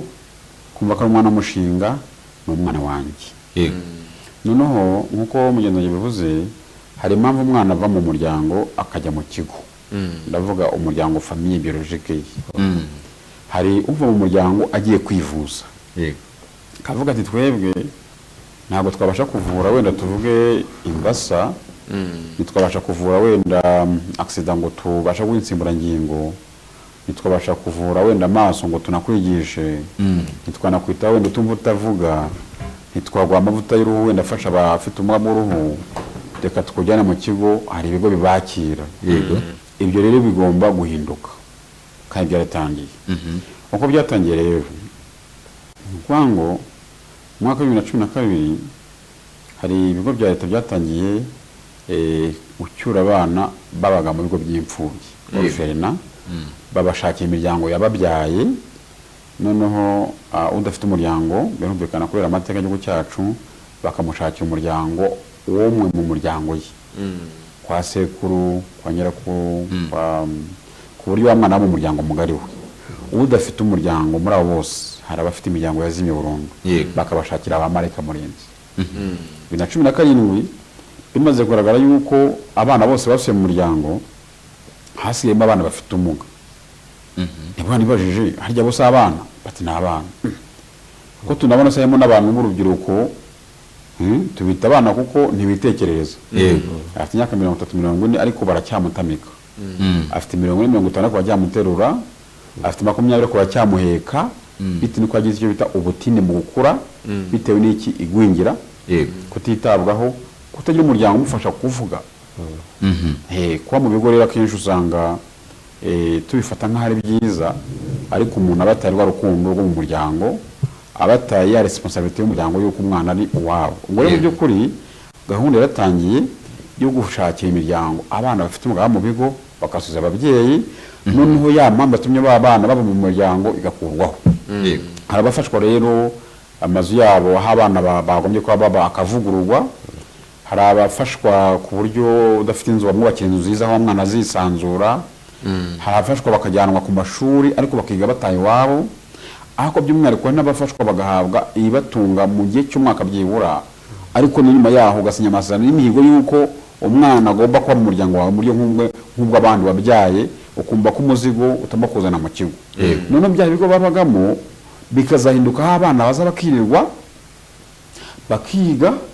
bakagororwa bagahabwa mbese ibintu bya n'imikino umwana akumva ko arimo kwiga saa 8 saa 10 agasubira mu muryango mwakoze cyane ngira ngo twafata akanya gato tukamamariza umufatanyabikorwa MTN yego tukaza no kugaruka duha n'umwanya badukurikiye bakaza kuduhamagara ku murongo wa telefone n'ibitekerezo byabo ku nkoranyambaga zacu zose bagiye bandika baza kubisoma ubundi tugahuza ijambo mu kiganiro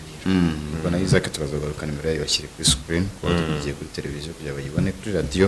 turaza kuza tuyibabwira ndetse n'ubundi buryo wenda waduhamagara cyangwa bakifuza no kutuvugisha cyane ko hari n'ibindi byinshi byo kuganira mu cyacu cya kabiri tugaruke rero mu kanya gato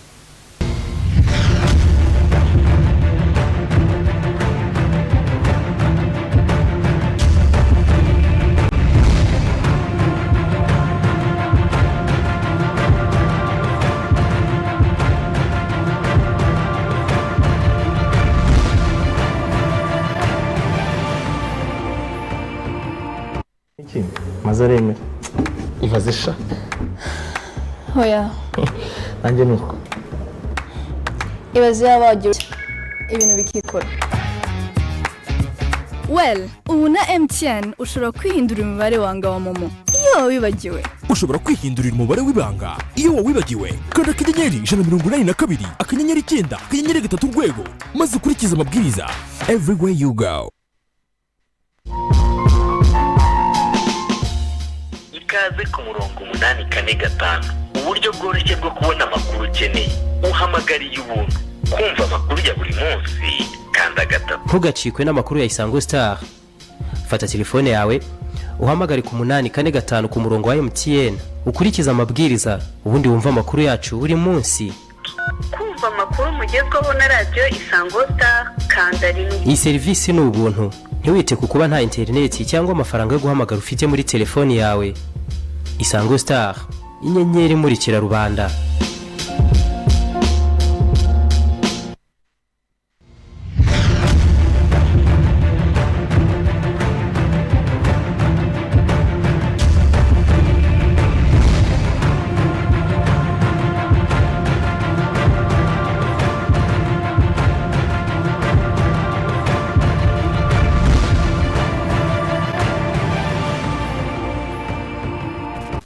Bigarukiye rero turacyari mu kiganiro biravugwa ni kufatanya na MTN Rwanda ngo tumaze kwiyamamaza turimo turagenda tuganira kuri uyu munsi ku ngingo yo kurebana na gahunda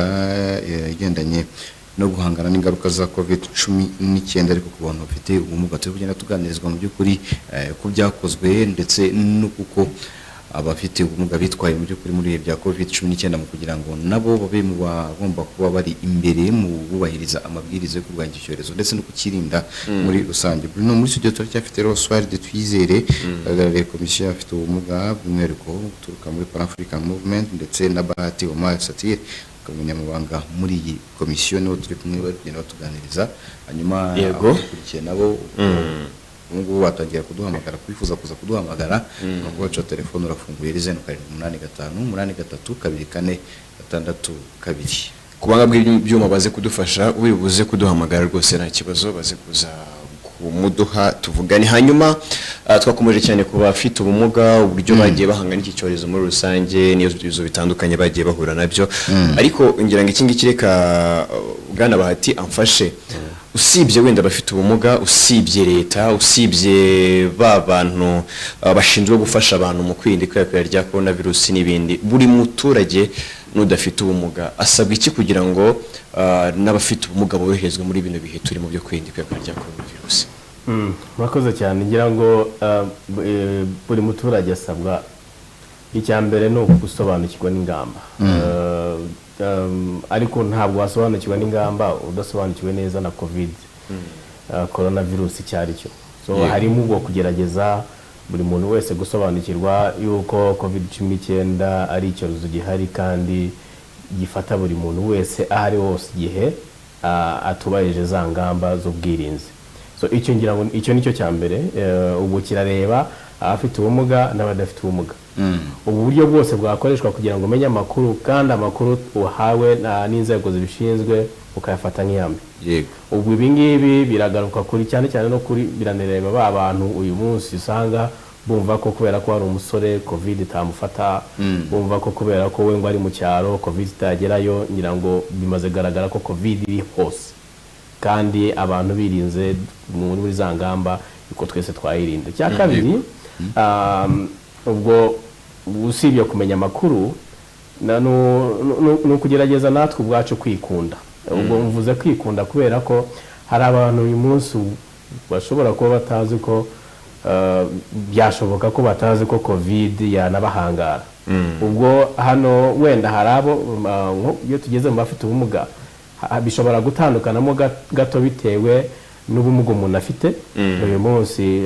n'ingamba zihari wenda na bwa buryo bwo kumva amakuru nk'abantu bafite ubumuga mu mutwe mu by'ukuri uyu munsi navuga ko barindwa n'Imana kambyite gutyo.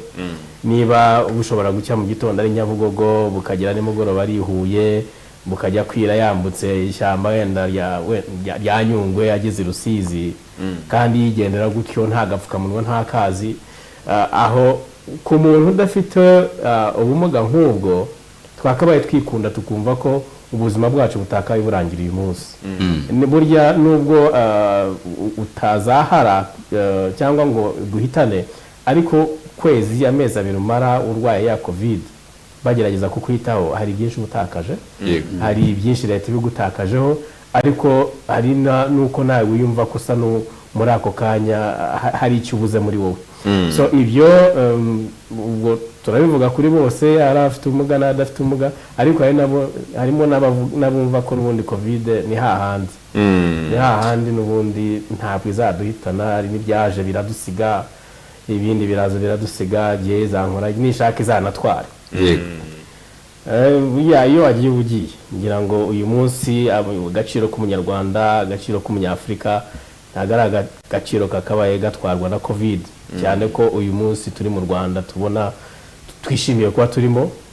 Afrika iri mu cyerekezo twishimiye kuba twakigeraho 2063 numva aricyo dunasabwa ahubwo kugira ngo twunganirane. Ngiye gutanga urugero ejo hari ubwo bari mugenzi wanjye twavuganye kuri telefone ntabwo yari hano mu gihugu yari mu baturanyi tuganira ku bya covid tese koko covid irahari ati covid ntaya covid irahari hari abo tuzi yahitanye genzi hari n'abo nzi bayirwaye baranakize ati nibyo se kirahari pe ati jyewe aho ndi hano mbona nigendera rwose n'agapfukamunwa singaheruka ati ariko ubu bimbiye koko ati koko ubu nemeye ko ihari so harimo rero abantu bashobora kuba babayeho gutyo uyu munsi numva twakabaye dukomeza kuma muri za ngamba murakoze gusa abantu badafite ubumuga babane gute bafashe gute abafite ubumuga kugira ngo twese dukomeze kujya mu buryo bwo kwirinda mpaka ikintu cyose kirangiye icya mbere ni ugusobanukirwa n'ubumuga umuntu afite biradusaba byinshi kugira ngo wa muntu ufite ubumuga bwo mu mutwe nubona umuntu agenda mu muhanda nta gapfukamunwa aho kugira ngo mukurikize imijugujugu mu by'ukuri hakenewe gusobanukirwa wa muntu impamvu ibi wenda turanabivuga cyane cyane no kuba yaba ari rwa rubyiruko rw'afashamyumvire aba youth volunteer rw'abakoranabushake yaba ari abashinzwe kubahiriza ingamba kureba ko ingamba zubahirizwa ashinzwe umutekano polisi daso mwuka byaramwe hari umuntu ushobora kuba yigendera atazi n'ibyabaye iyo rero ahagaritswe rimwe na rimwe usanga n'uburyo bwo kuvugana nawe babugoranye cyangwa butanahari bitewe n'amasaha afashwemo hari igihe ashobora kuba yafatwamo mu buryo butanoze bikitwa agasuzuguro akisanga ari mu mwanya bigoye kugira ngo nubwo yaba hari ibyo yafashwamo bitari bwubahirizwe ubwo abona afite ubumuga bwo kutumva no kutavuga niba ingamba wenda zari saa moya bigiye saa 12 urwo n'urugero we saa moya ari buparukura igare yigendere nagenda ubwo niba namuhamagara ati wowe urajya he urinde ntari bwikirize kubera ko atanabumva so harasabwa ko dusobanukirwa n'abantu bafite ubumuga n'umwihariko wabo muri iki bihe turimo bwo kurwanya covid-19 uburyo rero buriho bwose turimo gukoresha mu kwirinda kwanduzanya yaba ari inama yaba ari amahugurwa yaba ari abajya mu isoko yaba ari kandagira ukarabe yewe ndetse no mu bigo by'amashuri dutegura ibikorwa tugendeye ku mwihariko wa buri muntu nitugendera ku mwihariko wa buri muntu turaza gutekereza ko hari umuntu mu by'ukuri bukenere kurindwa nta n'agapfukamunwa yambaye twumve ko uburyo buhari bwo gutanga inkingo ku banyarwanda inkingo za covid-19 hari aho turi bugire umwihariko cyane ko we ntazanashobora no kwirinda ari ukumurinda gusa ikindi harimo kugerageza gutanga amakuru mu buryo twizeye ko bugera ku bantu bose ubwo ngira ngo n'iki kiganiro turimo uyu munsi iyo tuza kuba dufite umusemuzi w'amarenga byari kugera kuri bose ariko hari uburyo bwinshi numva abari radio bitatambutse kuri radio hari imbuga nkoranyambaga abataziri bose barabona guta amakuru ni kuri televiziyo hari abasemuzi ese wandi tuva amarenga we wenda amarenga atayaza azi gusoma we bizagenda gute ibyapa bigezwe hirya no hino ku buryo tudatekereza ikiciro kimwe gusa tubona cy'abadafite ubumuga cyangwa abafite ubumuga bashobora kuba bagera aho abandi bari na wa wundi uri mu rugo ubwo n'amatelefone twagiye tubona ko atanga umusaruro cyane ko hari n'abo twagiye tuziha hirya no hino kugira ngo dushobore gukurikirana umunsi ku wundi hanyuma tugaruke gato kuri Bwana Oswald ngira ngo turimo turagenda tuvuga buryo ki abafite ubumuga bashobora kubangamirwa no kuba wenda bakohereza ayo mabwiriza cyangwa bagira ibyo babona ariko ubwo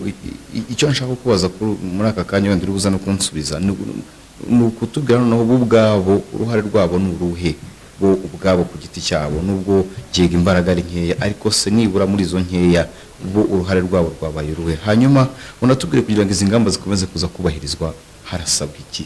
ni bande bagomba gukorwa iki murakoze impuje cya kabiri n'icya mbere ubona ko inyungu zo kwirinda za mbere ni ku muntu ufite ubumuga ni umunyarwanda umunyafurika ariko bwa mbere hano turavugira abafite ubumuga inyungu yo kwirinda kwanjye ni uko ngomba kuba ntarwaye ntanduye covid-19 kuko in case mu gihe nakwandura ubwo buri wese mu Rwanda muri Afurika ufite ubumuga byumva icyo bishatse kuvuga mu gihe wakwandura uritabwaho muri igihe runaka kuzageza ukize wowe ufite akazi karahungabana amafaranga ufite yo kuzakora ibindi arajya kukwitaho urahabwa akato aho utuye naho mu rugo kuko baravuga ko wa muntu mutamusuza ko arwaye covid ariko ni cyanyuma no mu mutwe uragira cyo ta depression ushaka guhungana gatoya ibi byose rero numva kugira ngo tubitugweho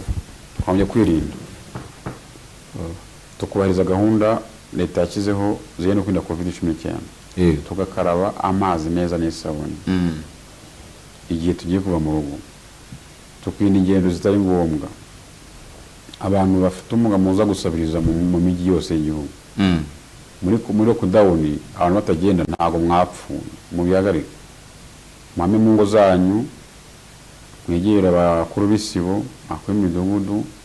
inzego zihagarara abafite ubumuga zihagarara abagore n'urubyiruko zirabafasha ariko mwinde kuza mu mujyi gusaba amafaranga nta muntu uguha amafaranga biciye muri momo ko nta muntu umugira mwame mu rugo mufashwe mwiteze imbere ikindi uburyo bwo guhana abantu amakuru kuri covid burimo buravugururwa mukajyanishwa n'ibitubuze bitewe n'umwihariko bafite ubumuga bikomereza ahangaha kugira ngo abantu bakomye bigishe kugisha no guhoza icyanyuma nuko twese dogwe kuzabyina insinzi corona yacitse mu Rwanda no muri Afrika mu rusange hamwe kugira ngo byose bigerweho birasaba ko haba ubufatanye bw'inzego umufatanye ko wa mbere ukomeye ni leta mu rugamba iri imbere nta n'umuntu ushobora kuzayikurikira kuko iri imbere mu gutanga amakuru gushyira amabwiriza gutegura abantu bashinzwe gufasha mu kwirinda covid abafasha imyumvire ndetse by'umwihariko ikanatanga ubufasha babikenewe turayisaba ko yabikora mu buryo budaheza n'umwe niba dufite abanyarwanda bafite ubumuga bakeneye kumva amakuru mashyashya mu gihe asohotse barabyemezo by'inama minisitiri bimenyesha ngo bigenze gutya na gutya na gutya bisohoka hafi saa 9 saa 10 z'ijoro bakwiye gushyiraho bakarikodinga mu buryo buri audio mu buryo bwo kumva kugira ngo umuntu utareba ako ka message ka audio ni kaza nawe akirikeho yumve ibibazo by'inama minisitiri mu buryo buri audio bijye n'umugabwe ku bantu batabona bakwiye gukora mu buryo iriya nyandiko rwose ishyirwa mu buryo bw'amajwi ive n'amashusho kuko ntabwo igihugu gikennye ku buryo wabura umuntu ugenda wandika biriya bintu biriya byemezo byagomye kubisoma kugira ngo mu gihe bagiye gutangaza banabishyire mu buryo bw'ijwi cyangwa se mu buryo bwo kureba umuntu abisomye cyangwa abyumve agere yaga hamwe cyanyuma nuko uburyo bwo gukingira abantu b'abanyarwanda rusange bukwiye kuba bwita cyane cyane ku bantu bafite ubumuga hari urutonde rurimo kugenda rukorwa rw'abantu bafite ubumuga bari muri ya myaka isabwa ngira ngo turasaba ko abantu bafite bahuriye no kwita ku bafite ubumuga ndavuga komite za NCPD mu tugari imirenge n'uturere inzego z'ibanze mu mudugudu akagari n'imirenge abahagarariye abafite ubumuga ku rwego rwose bageze batanga amakuru ko hakenewe urutonde rw'abafite ubumuga bazakingirwa kuko covid uburyo gukingira bwahereye ku bafite ibyago byinshi byo kwandura hama rero tunarebe n'ubushobozi leta yashyize muri ya bigega byo kunganira abashoramari abagizwemo na covid-19 bakwiye gushyira ingingo igaragaza ko n'abantu bafite ubumuga bagomba kubona kuri aya mafaranga mu kigega nzahura bukungu kugira ngo abantu bafite za koperative abari bafite ama business companies abikoreraga bafite ubumuga babashe kongera kunganirwa kuko amahoteli utubari abaducuruza abafite business bakora barahungabanye nabo bari ku mafaranga by'umwihariko nk'abafite ubumuga ko nabo barahungabanye ubu ni ibisabwa leta reka tujye ku bafite koko bayo tujye kuri PAM ni umuryango ukomeye cyane urimo komisiyo y'abafite 19 turasaba ko buri komisiyo mu byikora ikwiye n'ubwo yategura ikiganiro uruhare rw'amadini mu guhanga n'ingaruka za covid bafite ubumuga buri dini ryose riri muri PAM rikwiye kuba rigira ikintu rikora niba ari ugufasha abakristo bahungabanye niba ari kubagezaho amakuru ya covid niba ari ugufasha mu buryo bw'ibigaragara niba ari guhumuriza abahungabanye buri dini riba muri pamu ryagombye kuba rigize gute ribasha kugeza amakuru mu buryo budaheza abafite ubumuga bagizwe n'ingaruka na covid. Reka tujye mu mitwe ya politiki. Turazi neza ko imitwe ya politiki ishaka amajwi mu gihe haba amatora, ariko aya majwi ntabwo ukwiye kuza kuyasaba ku muntu utariho. Twe kumutegura mbere, umuganiriza, umwitaho, umwegera, umuha amakuru, umuha ubutumwa bujyanye no kwirinda, ukabikora mbere. None wakumva ukeneye ijwi rye akazare guhazi neza ko amutabaye mu bihe by'amazi. Turabasaba rero imitwe ya politiki ikwiye kuba ikora mu gihe ishaka amajwi, ahubwo yitangire yegera abanyamuryango abarwanashyaka banyu, ariko mubegeye mu gihe cy'ibihe turimo bahungabanye. Tuzi ko mugira ubufasha muha abanyamuryango banyu, mugira uburyo mukorana inama, ubu rero mushobora gutegura ikiganiro mukanabaganiriza bakumva ko muri kumwe, none igihe muza muri kubasaba amajwi bikaba bigaragara ko mwakomezanye. Tujye rero muri komisiyo z'urubyiruko, dushimira cyane komiseri w'urubyiruko dufatanya, ubona ko urubyiruko rwose muri pamu rurakora cyane. Aha rero turamusaba ko nubwo twanabitangiye yajya anateganya na gahunda zihariye ku rubyiruko rufite ubumuga, kugira ngo ba bantu b'abajene bacu bashinzwe gufasha abanyarwanda kwirinda covid babikore bazi neza ko hari umwihariko w'abafite ubumuga. Nsoza rero dufite komisiyo nyinshi cyane, nuko buri komisiyo yose muri pamu yari ikwiye kuba iteganya ibikorwa bigamije kugerageza kugera ku banyamuryango babo, by'umwihariko abanyamuryango bafite ubumuga. Ubwo rero ni kuri pamu. Tugiye ku miryango mvamahanga n'imiryango itari leta, dukwiye kuba tubona mu buryo bakora kenshi no gufasha. Baba bakwiye rero kuba bagera ku bafite ubumuga, kuko nibo bantu bazahaye imbere y'abandi. Buriya wenda ngewe nshobora kuba mfite ubumuga, mfite ubumuga bw'ingingo, uburyo kugenda bwari bugoye, mu gihe abandi yanasimbukaga akazana akawunga. Ariko wa muntu uraryamye, wa muntu utabasha kugenda acitse amaguru ari mu rugo.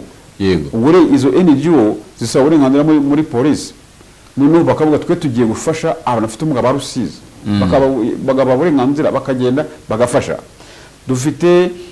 abantu wenda batabasha kugezwaho amakuru, reka tubakorere icyo nakwita ibiganiro, tubyishyure, bazane amafaranga bahe televiziyo yanyu Isango TV, none mwebwe mukora ibiganiro byinshi, mukora amatangazo yamamaza, mugaragaza ikibazo, ariko amayiniji yabaye amafaranga mwabasha kujya gute ku cyo mukora. Hamwe nsoza nuko hari uruhare ntagereranywa rw'imiryango. Umuryango burya n'umufatanyabikorwa ukomeye mu rugamba. Umuryango ni ishingiro y'iterambere ry'igihugu cyacu. Dukwiye kuba twumva yuko igihe hari amaro mu muryango yacu, iterambere ni ibintu byihuse. Kandi niyo muri covid twarabonye ko hari imiryango myinshi yakiriye abana babaga mu bigo no mu mashuri batiga, nk'uko mugenzi wanjye bivuze. Niba kandi bigaragara yuko hari imiryango yabashije guhungabana ikirwanaho, bikwiye kuba bikorwa muri ubwo buryo, imiryango ikiyubaka mu buryo budaheza, wa mwana ufite ubumuga wamo agahabwa amahirwe yisumbuyeho, agahabwa mu muryango. Ngira ngo twese rero mu ncamake dukwiye kuba twumva yuko kurwanya covid mu bafite ubumuga biratureba, ariko ku muntu ufite ubumuga n'umwihariko, kuko hari ibyo abura, hari ikindi kuruta abantu. Nakoze cyane. Bigendanye n'aho iminota yacu igeze, wenda ngira ngo wanakomerezaho ugasa nk'utanga ubutumwa bw'ingenzi bugendanye n'ingingo kugira ngo tuze no gusoreza ku butumwa bwawe. Ariko hagati aho bwana zo no kutubwira ese iyo mu miryango twabonye ko hajya habamo ibibazo, ugasanga umwana aratotezwa n'ibindi bitandukanye, iyo bigaragaye ko hari umubyeyi utoteza umwana bigenda gute kugira ngo wa mwana n'uburenganzira bwe bukomeze kubahirizwa? Mwakoze. Ndabihuza na gahunda za leta zisanzwe zihari z'uko umwana wahohotewe hari umurongo 211 ahamagara komisiyo ikigo cy'ubishinzwe kurengera umwana NCDA, ariko banahamagara 36 kuri RIB. Bashobora no kwegera inzego z'ibanze. Mu nzego z'ibanze dufite abo bita abamarika murinzi, ni ababyeyi biyemeje gutanga ubujyanama bugamije kunga imiryango no gukurikirana imibereho y'umwana. Hari kandi by'umwihariko abahagarariye inzego za NCPD n'amajwi afite ubumuga mu tugari, bashobora gukurikirana bakajyana ikibazo kuri RIB, ariko hakaba n'igihe ibyo bishobora gukorwa nta bugome burimo, ahubwo ari ukutamenya amakuru. Icyo gihe rero izo nzego zishobora gutanga amakuru ko baba bafite uburyo bakwakira cyangwa se bakwita kuri wa mwana, aho kujya bamutoteze bamubuze uburenganzira bwe. Tuzi ko muri covid hari abana benshi babuze imiti, harabura ku miti. Imiti rwose ijyanye n'ubumuga bwabo, ugahona ukeneye wenda imiti igabanya uburwayi bwo mu mutwe kuko abafite ubumuga kuzageza ashaje cyangwa apfuye iyo uri muganga mwandikiye imiti bisaba ko uyu mwaka uzageza igihe azashiramo aha rero usanga rimwe na rimwe iyo umwana nk'uwo akeneye iyo miti ntayibone akenshi asubira inyuma hari abakeneye rehabilitation aho ngaho uburyo bwo kubagorora kubitaho bisaba rero ko izo nzego navuze zifatanya kugira ngo wa mwana abashe kubona uburenganzira bwe bw'ibanze so ubwo rero ubutumwa natanga nuko covid mu gihe cyose kiri mu gihugu cyacu muri Afurika yacu hakwiye ubufatanye bw'inzego buri wese akagena agashyiraho politiki porogaramu agakora imishinga agatanga ingengo y'imari agashyira mu bikorwa umushinga agashyiramo amafaranga akanakurikirana ko bikorwa ariko yitaye ku mwihariko w'abafite ubumuga ibyiciro 5 bitewe n'itegeko rishyiraho inzego rigena ibyiciro by'abafite ubumuga bafite umunyingo cyane cyane ni mobility kugenda ni ukuvuga ngo abashyiraho za politiki na programu mukwiye kuba mwumva ko mu gihe muteganya izi gahunda zo kurwanya covid mujye muteganya ko batabasha kugenda mubagerere mubabera amaguru muze mu rugo cyangwa se mubegeranye aho batuye kuko utabona mukwiye kuba mukora ku buryo gahunda muteganya zigomba kuba zigera kuri wa muntu muhabera amaso ko ntibabasha kureba kuba tumva mukwiye kuba mubabwira mu buryo bw'amarenga kugira ngo wa muntu abashe kumva ibyo uvuga wabinyuzamo message aha nk'urugero ndavuga nk'izi telecoms companies MTN Airtel Tigo bakwiye kuba batanga ubutumwa bugera ku Banyarwanda bose bugamije kubwira Abanyarwanda amakuru kuri iki cyorezo bwongera ngo kandi izi mbuga nkoranyambaga za Twitter Facebook abenshi barabitangiye hanze ya Afurika aho batanga amakuru mu buryo bw'inyandiko ako bakanarikodinga mu buryo bwa audio visuel bituma wa muntu utabasha gusoma ashobora gukirikaho akabasha kumva icyavuzwe kandi kikamufasha kuko cyambe n'amakuru icyanyuma rero nuko dukwiye kuba dukorera ibi byose mu muryango kandi umuryango wacu urimo kwitabwaho n'inzego z'ibanze inzego z'ibanze muri gahunda zabo bagira bakwiye kubateganya ko umuntu ufite ubumuga ari mu bambere mu kwitabwaho n'umwe mu banyantege nkeya uko muri kamere ye ubundi ntabwo yagomye ko afite intege nkeya aziterwa nuko ahamuzengurutse hose haramukubye ahamuzengurutse hose hatuma atabasha kugenda ubwo ndavuga hanatuye ndavuga hananyura ndavuga nuko atambuka bagenda bamutera amabuye cyangwa se bamucunaguza bakwiye ko dufasha rero akato ihezwa rikorerwa mu muryango ahagenda mu nzego z'ibanze bakabigira byabo twabwana inzitizi wa muntu akabasha gutera imbere muri bya covid ikindi kandi izi nzego zitanga ubufasha mu bijyanye n'amafaranga ndavuga amabanki microfinance ibimina n'ibindi bikwiye ko byumva ko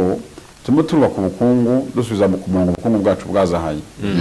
turashyiramo tumashyiramo amafaranga turashyiramo ubujyanama turashyiramo ibintu bimeze nka system kuba bikorwa ku buryo wa muntu ufite ubumuga abasha nawe kwibonamo niba hari ikigega gihari kino kigega nzahoraho ubukungu kuba giteganya uburyo kita ku mishinga afite ubumuga yazahawe niba hari amafaranga imiryango itari leta ibimina cyangwa se amabanki ashyiramo yagombye gushyira amafaranga ariko bagashyiramo na kiriteri ko n'abafite ubumuga bazayabonaho nabo bakiteza imbere ko tuzi gukora abafite ubumuga bashoboye gukora urakoze cyane bwana Bahati nawe ku butumwa wagenera bari badukurikiye n'abanyarwanda muri rusange urakoze cyane byinshi byavuzwe na mugenzi wanjye jewe ndagaruka ku myumvire imyumvire y'umuryango nyarwanda ku cyorezo cya covid-19 abantu bose bakinangiye bacyumva ko covid idashobora kubageraho bose turabasaba ko turabashishikariza guhindura imyumvire tukinjira mu murongo uhari tukumva ko tugomba kwirinda ariko turinde nabo tubana nabo hanyuma ku bafite ubumuga ntago ari cyo gihe cyo kumva ko uyu munsi we covid itakugeraho kubera ko uri mu rugo ingendo zitemewe mugenzi wanjye yabikomoje abantu birirwa basabiriza hirya no hino umuntu azaguye igiceri cyane ko na gahunda mumwe muri yo kwirinda covid harimo kudaherekanya amafaranga ariko wirirwe hariya muri gare ku muryango cyangwa ku isoko cyangwa ku rusengero uwo mwanya nunibona rwose uhagazemo ni ukumenya ko uhagaze mu mwanya atari wo wakabaye uri aho ushobora kuba wafashwa so urubyiruko duhindura imyumvire urubyiruko rufite ubumuga nubwo hari serivisi zihari nyinshi mudashobora kuba mwibonamo uyu munsi ariko nibura izihari tuzigemo kandi ni gahunda nziza zihari zadushyiriweho bityo n'uwagira ikibazo icyo ari cyo cyose hari inzego zihari turahari NCPD irahari inama y'igihugu y'urubyiruko ibyo bibazo kenshi bigenda bishakirwa ibisubizo ku buryo burambye ari nacyo ngira ngo n'urubyiruko muri rusange dusabwa so hanyuma abantu bagihohotera abana nyabuneka tubihagarike kambyite gutyo kuko ntawe uri hejuru y'amategeko murakoze murakoze cyane none reka dushimire rero reka dushimire by'umwihariko abadukurikiye twabonye mu kiganiro cy'uyu munsi tunashimire kandi n'abatumirwa bacu baje kugira ngo tubane mu kiganiro cy'uyu munsi shimira by'umwihariko ariko Pan African Movement tubana mu bihe bitandukanye bya buri munsi badufasha tugafatanya kubaka societe nyarwanda na Afrika muri rusange yego nyine birumvikana wakoze cyane Oswald Twizere ni hagarariye komisiyo y'abafite ubumuga muri Pan African Movement wakoze cyane nakoze namwe ndetse dushimiye na Bahati Omar Satiri wakoze cyane abanyamabanga muri iyi komisiyo wakoze kubana natwe kubona ikindi gihe ku biganiro ibyo ari byo byose bifite aho bihurira no gutanga ubutumwa cyangwa se n'ubukangurambaga ku bafite ubumuga ni karibu ubwo nk'uko wabivuze Bruno dushimire rero nabo n'abadukurikiye hirya no hino aho bari muri rusange twifuriza gukomeza kugira umunsi mwiza w'ikiruhuko kuba gifite uyu munsi kuba ari mu kiruhuko ndetse no gukomeza kunogerwa na gahunda z'ibiganiro bya radio ndetse na televiziyo Isango Star biravugwa nakagaruka ku munsi w'ejo kugira umunsi mwiza biravugwa nibyo biravugwa ariko se byose tubifate nk'ukuri ijambo ni iryanyu nimwinigure musobanuze musesengure ariko mudasesereza imbuto ni amafaranga 350 ku kiro kimwe tuvuge n'ibyiza bibera abandi urugero n'ibibazo tubyature dufatanye kubivugutira umuti muri wa mujyi umwe wo kwishakamo ibisubizo tekinika ni inzira y'ubusambo ni inzira y'ubusambo nta gaciro nzi mu busambo biravugwa